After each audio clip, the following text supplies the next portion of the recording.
Thank you very much for staying on through this week's videos. I admit that there was once again lots of complex stuff to take in, so let me briefly summarize what we've done today. We first looked at the Bertrand paradox, where economic theory tells us that firms who sell the same product to the market will end up in a perfectly competitive situation and make zero profits.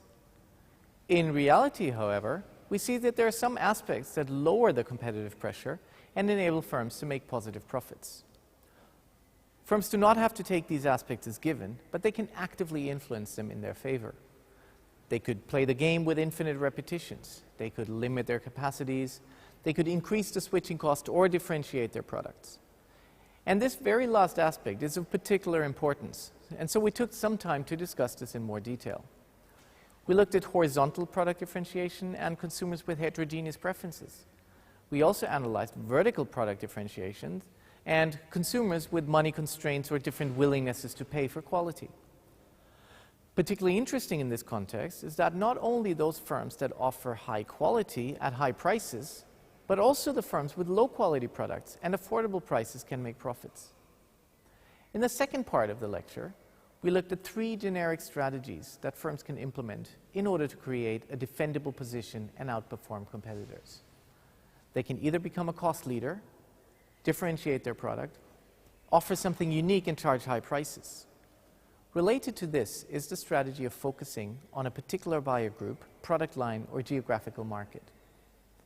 All of these strategies promise a strong competitive position and high profits.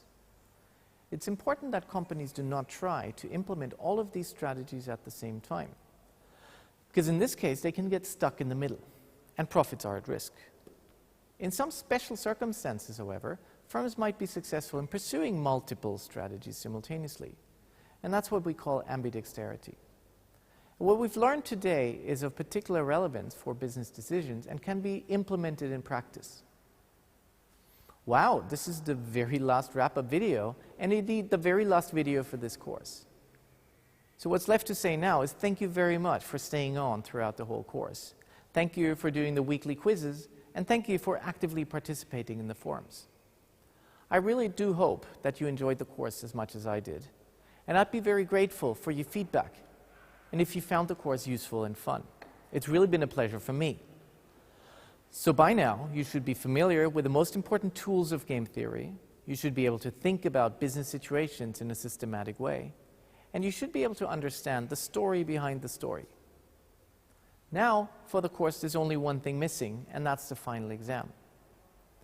Once you've gone through all the content, it should be fairly easy to handle.